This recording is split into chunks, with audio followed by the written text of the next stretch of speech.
65ನೇ ಶ್ಲೋಕ. ಪ್ರಸಾದೇ ಸರ್ವ ದುಃಖಾನಾಂ ಹಾನಿರಸ್ಯೋಪಜಾಯತೆ ಪ್ರಸನ್ನ ಚೇತಸೋ ಖ್ಯಾಶು ಬುದ್ಧಿ ಪರ್ಯವತಿಷ್ಠತಿ.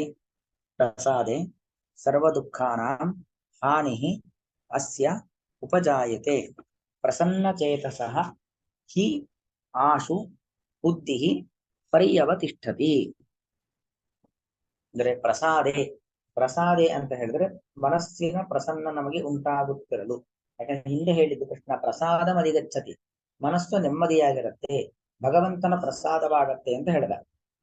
ಇಲ್ಲ, ಮನಸ್ಸು ಪ್ರಸನ್ನವಾಗಿರುವುದರಿಂದ, ನೆಮ್ಮದಿಯಾಗಿರುವುದರಿಂದ ಅಥವಾ ಭಗವತ್ ಪ್ರಸಾದ ಆಗೋದರಿಂದ ನಮಗೇನು ಲಾಭ ಅಂತ ಕೇಳಿದ್ರೆ ಕೃಷ್ಣ ಅದನ್ನು ತೋರಿಸ್ಕೊಡ್ತಿದ್ದಾನೆ. ಪ್ರಸಾದೆ ಅಸ್ಯ ಸರ್ವ ದುಃಖಾನಾಂ ಹಾನಿ ಉಪಜಾಯತೆ.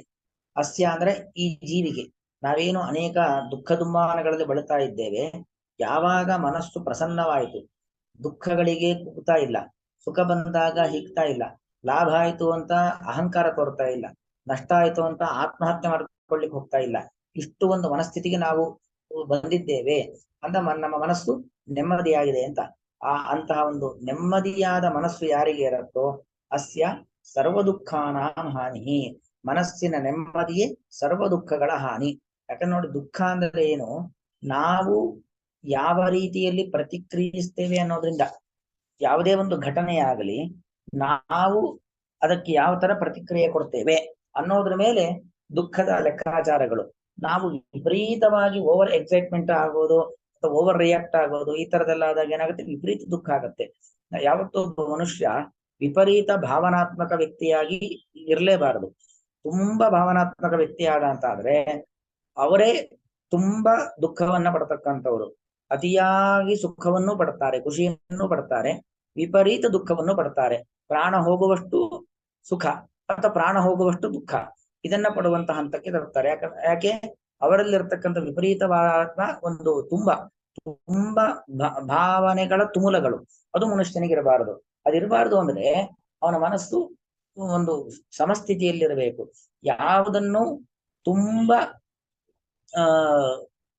ಅದನ್ನ ಹಚ್ಚಿಕೊಳ್ಳಬಾರದು, ಯಾವುದಕ್ಕೂ ಓವರ್ ರಿಯಾಕ್ಟ್ ಆಗಬಾರದು, ವಿಪರೀತವಾಗಿ ನಾವು ಪ್ರತಿಕ್ರಿಯಿಸಬಾರದು. ಓವರ್ ರಿಯಾಕ್ಷನ್ ಅಂದ್ರೆ ತುಂಬಾ ಮಿತಿ ಮೀರಿ ಪ್ರತಿಕ್ರಿಯೆಯನ್ನ ಯಾವುದಕ್ಕೂ ಕೂಡ ಕೊಡ್ಲಿಕ್ಕೆ ಹೋಗಬಾರದು. ಅದರಿಂದನೇ ನಮಗೆ ಸುಖ ದುಃಖಗಳು ಆಗುವಂಥದ್ದು. ಆ ಸುಖ ದುಃಖಗಳ ಏರುಪೇರಿನಿಂದಲೇ ನಮಗೆ ಇಲ್ಲೇ ಇರತಕ್ಕಂಥ ಕಾಯಿಲೆಗಳು, ಮನಸ್ತಾಪಗಳು, ಒಬ್ಬರ ಮೇಲೆ ದ್ವೇಷ, ಇದೆಲ್ಲೂ ಕೂಡ ಬರುವಂಥದ್ದು. ಅದು ಮುಖ್ಯವಾಗಿರತಕ್ಕಂಥ ತಪ್ಪು. ಹಾಗಾಗಿ ಮನಸ್ಸು ನೆಮ್ಮದಿಯಾಗಿರ್ಬೇಕು. ಮನಸ್ಸು ನೆಮ್ಮದಿಯಾಗಿದೆ ಅಂತ ಆದ್ರೆ ಆಗ ಅಸ್ಯ ಸರ್ವ ದುಃಖಾನಾಂ ಹಾನಿ, ಈ ಸಾಧಕ ಜೀವಿಗೆ ಸರ್ವ ದುಃಖಗಳ ಹಾನಿ ಎಂಬುದು ಉಂಟಾಗತ್ತೆ. ಪ್ರಸಾದೇ ಸರ್ವ ದುಃಖಾನಾಂ ಹಾನಿ ಅಸ್ಯ ಉಪಜಾಯತೆ ಪ್ರಸನ್ನ ಚೇತಸಃ ಹಿ ಆಶು ಬುದ್ಧಿ ಪರ್ಯವತಿಷ್ಠತಿ. ಯಾರ ಮನಸ್ಸು ಪ್ರಸನ್ನವಾಗಿದೆ ಅಂದ್ರೆ ಮನಸ್ಸು ತಿಳಿಯಾಗಿದೆ, ಪ್ರಸನ್ನ ಚಿತ್ತರು, ಮನಸ್ಸು ತಿಳಿಯಾಗಿದೆ, ಅವರ ಬುದ್ಧಿ ಅಂದ್ರೇನು, ಅವರ ಆಲೋಚನಾ ಶಕ್ತಿ, ಅವರ ತಿಳುವಳಿಕೆ ಅದು ಆಶು ಅಂದ್ರೆ ಬೇಗ ಅಂತ ಅರ್ಥ. ಆಶು ಭಾಷಣ ಅಂತಾರಲ್ಲ, ಆಶು ಅಂದ್ರೆ ಬೇಗ, ತತ್ಕ್ಷಣದಲ್ಲೇ ವಿಷಯವನ್ನ ನೋಡ್ಬೇಕು, ಮಾತಾಡ್ಬೇಕು, ಹಾಗೆ ಆಶು ಭಾಷಣ. ಆಶು ಅಂದ್ರೆ ಬೇಗ ಅವರ ಬುದ್ಧಿ ಅವತಿಷ್ಠತಿ ಅಂದ್ರೆ ಒಂದು ಕಡೆ ಗಟ್ಟಿಯಾಗಿ ನಿಂತು ಬಿಡತ್ತೆ. ಒಬ್ಬ ಸಾಧಕ ಯಾವ ಕಡೆಯಲ್ಲಿ ತನ್ನ ಬುದ್ಧಿಯನ್ನು ನಿಲ್ಲಿಸಬೇಕು ಅಂತ ಅನ್ಕೊಂಡಿರ್ತಾನೆ, ತನ್ನೊಳಗಿನ ಬಿಂಬರೂಪಿಯಾಗಿರ್ತಕ್ಕಂಥ ಪರಮಾತ್ಮನಲ್ಲಿ ತನ್ನ ಬುದ್ಧಿಯನ್ನು ನಿಲ್ಲಿಸಬೇಕು ಅಂತ ಸಾಧಕನ ಮನಸ್ಸಿರುತ್ತೆ. ಆದರೆ ಆ ಒಳಗೆ ಧ್ಯಾನಕ್ಕೆ ಕೂತು ಒಳಗಿನ ಭಗವಂತನನ್ನ ಕಾಣಬೇಕು ಅನ್ನುವಾಗ ಹೊರಗಿನ ಪ್ರಪಂಚದ 10 100 ಸಾವಿರಾರು ವಿಚಾರಗಳು ನಮ್ಮ ಮನಸ್ಸಿಗೆ ಬರುತ್ತೆ, ಒಳಗಿನ ಬಿಂಬನನ್ನ ಕಾಣ್ಲಿಕ್ಕೆ ಆಗೋದೇ ಇಲ್ಲ. ಹಾಗಾಗಿ ನಾವು ಯಾವುದಕ್ಕೂ ತುಂಬಾ ತಲೆ ಕೆಡಿಸ್ಕೊಂಡಿಲ್ಲ ಅಂತ ಆದಾಗ, ನಾವು ಧ್ಯಾನಕ್ಕೆ ಅಂತ ಕೂತಾಗ ನಾವು ಯಾರ ಬಗ್ಗೆಯೂ ಯಾವ ವಿಚಾರದ ಬಗ್ಗೆಯೂ ತುಂಬಾ ತಲೆ ಕೆಡಿಸ್ಕೊಂಡಿಲ್ಲ, ಅದೆಷ್ಟೋ ಅಷ್ಟರಲ್ಲೇ ಇದ್ದೀವಿ. ಆ ತರ ಇದ್ದಾಗ ನಮ್ಮ ಪ್ರಯತ್ನ, ಧ್ಯಾನಕ್ಕೆ ಕೂತಾಗ ನಮ್ಮ ಪ್ರಯತ್ನ ಏನ್ರ ಬಗ್ಗೆ ಇದೆ, ಒಳಗಿನ ಬಿಂಬರೂಪಿಯಾಗಿರತಕ್ಕಂಥ ಭಗವಂತನನ್ನ ಕಾಣುವುದರ ಬಗ್ಗೆ ಇದೆ. ಅದರ ಬಗ್ಗೆ ಮಾತ್ರ ನಮ್ಮ ಆಲೋಚನೆ ಇರುತ್ತೆ. ನಮ್ಮ ಮನಸ್ಸು, ನಮ್ಮ ಇಂದ್ರಿಯಗಳು, ನಮ್ಮ ಬುದ್ಧಿ ಆ ಕಡೆಗೆ ಕೇಂದ್ರೀಕೃತವಾಗುತ್ತದೆ. ಒಂದೇ ಕಡೆಯಲ್ಲಿ ಕೇಂದ್ರೀಕೃತವಾಗಿರುತ್ತೆ. ಪರ್ಯವತಿಷ್ಠತಿ ನೋಡಿ, ಬುದ್ಧಿನಾಶಾತ್ ವಿನಿಶ್ಯತಿ. ಬುದ್ಧಿ ನಾಶ ಆಯ್ತು ಅಂತ ಆದ್ರೆ ವಿವಿಧ ರೀತಿಯಲ್ಲಿ ನಾಶವಾಗ್ತಾನೆ. ಅದೇ ಮನಸ್ಸು ಬುದ್ಧಿ ನಾಶವಾಗದೇನೆ, ಬುದ್ಧಿ ಆತ್ಮನ ನಿಯಂತ್ರಣದಲ್ಲಿದೆ, ನಮ್ಮ ಮನಸ್ಸು, ನಮ್ಮ ಇಂದ್ರಿಯ ಅದೆಲ್ಲವೂ ಕೂಡ ಆತ್ಮನ ನಿಯಂತ್ರಣದಲ್ಲೇ ಇದೆ ಅಂತ ಆದಾಗ ಬುದ್ಧಿ ಪರ್ಯವತಿಷ್ಠತಿ, ಸರಿಯಾದ ಕ್ರಮದಲ್ಲಿ ಒಂದು ಕಡೆ ಕೇಂದ್ರೀಕೃತವಾಗತ್ತೆ, ಒಂದು ಕಡೆ ನೆಲೆಗೊಳ್ಳುತ್ತದೆ ಅನ್ನೋದು ಇವರ ಅಭಿಪ್ರಾಯ. ಪ್ರಸಾದೇ ಸತಿ, ಸತಿ ಸಪ್ತಮಿಯದು ಪ್ರಸಾದವಾಗುತ್ತಿರಲು ಅಂದ್ರೆ ಮನಸ್ಸು ಪ್ರಸನ್ನವಾಗುತ್ತಿರಲು, ಅಥವಾ ಭಗವಂತನ ಪ್ರಸನ್ನತೆ ನಮ್ಮ ಮೇಲೆ ಆಗುತ್ತಿರಲು, ಭಗವಂತ ನಮ್ಮನ್ನ ಪ್ರಸನ್ನ ದೃಷ್ಟಿಯಿಂದ ನೋಡುತ್ತಿರಲು, ಅಸ್ಯ ಈ ಸಾಧಕನ ಸರ್ವ ದುಃಖಾನಾಂ ಎಲ್ಲಾ ರೀತಿಯಾಗಿರುವಂತಹ ದುಃಖಗಳ ಹಾನಿ, ಹಾನಿ ಅಂದ್ರೆ ದುಃಖಗಳ ನಾಶವಾಗುವಿಕೆಯು ಉಪಜಾಯತೆ, ಬರೀ ಜಾಯತೆ ಅಲ್ಲ, ಉಪಜಾಯತೆ, ಉಪರಿ ಜಾಯತೆ, ಮತ್ತಷ್ಟು ಮತ್ತಷ್ಟು ಹೆಚ್ಚಾಗ್ತಾ ಹೋಗುತ್ತೆ.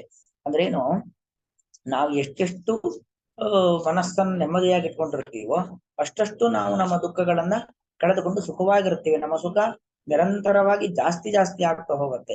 ಹಿಂದೆ ಬಂತು ಸಂಗಸ್ತೇಶು ಉಪಜಾಯತೆ ಅಂತ, ಅಲ್ಲಿ ವಿಷಯ ಪದಾರ್ಥಗಳ ಧ್ಯಾನದಿಂದಾಗಿ ಸಂಪರ್ಕ ಜಾಸ್ತಿ ಆಗತ್ತೆ. ಆದರೆ ಇಲ್ಲಿ ಉಲ್ಟಾ, ಇಲ್ಲಿ ಯಾವ್ದು ಜಾಸ್ತಿ ಆಗ್ತಾ ಇರತ್ತೆ, ನಮ್ಮ ದುಃಖಗಳ ಹಾನಿ. ವಿಷಯ ಪದಾರ್ಥಗಳನ್ನ ನಾವು ಹಚ್ಕೊಳ್ದೇ ಇದ್ದಾಗ ದುಃಖಗಳ ನಾಶವಾಗುವಿಕೆ ಜಾಸ್ತಿ ಆಗುತ್ತೆ. ನಮಗೆ ದುಃಖ ಜಾಸ್ತಿ ಆಗ್ಬಾರದು, ದುಃಖಗಳ ನಾಶ ಜಾಸ್ತಿ ಆಗ್ಬೇಕು.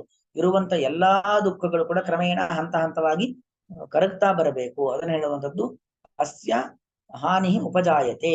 ಈ ಸಾಧಕ ಜೀವಿಯ ಏನೇ ದುಃಖಗಳಿದ್ರು ಕೂಡ ಅದೆಲ್ಲ ಕೂಡ ಕಡಿಮೆ ಆಗ್ತಾ ಹೋಗುತ್ತೆ.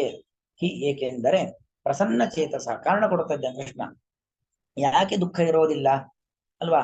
ಯಾರೋ ಒಬ್ಬ ತನ್ನ ಆಪ್ತರನ್ನ ಕಳ್ಕೊಂಡಿರ್ತಾನೆ, ದುಃಖ ಇದ್ದೇ ಇರತ್ತಲ್ಲ, ಅವನೇನು ಮತ್ತೆ ಹುಟ್ಟು ಬರ್ತಾನ ಅವನು? ನಾನು ಮನಸ್ಸು ನೆಮ್ಮದಿ ಸಮಸ್ಥಿತಿಯಲ್ಲಿ ಇಟ್ಕೊಂಡಿದ್ದೇನೆ ಅಂದ ಮಾತ್ರಕ್ಕೆ ನಾನು ಕಳೆದುಕೊಂಡ ದುಡ್ಡು ವಾಪಸ್ ಬರುತ್ತಾ, ಅಥವಾ ನಾನು ಕಳೆದುಕೊಂಡ ವ್ಯಕ್ತಿ ವಾಪಸ್ ಬರ್ತಾನ, ಅಥವಾ ನಾನು ಕಳೆದುಕೊಂಡಂತ ಸ್ಥಾನ ಮಾನ ಯಾವ್ದಾದ್ರು ವಾಪಸ್ ಬರುತ್ತಾ, ಅಥವಾ ನನಗೆ ಬಂದಿರತಕ್ಕಂಥ ರೋಗ ರುಜಿನಗಳು ವಾಪಸ್ ಬರುತ್ತಾ ಅಂತ ಹೇಳಿದ್ರೆ ಅದು ಯಾವುದೂ ವಾಪಸ್ ಬರೋದಿಲ್ಲ, ಸತ್ಯ.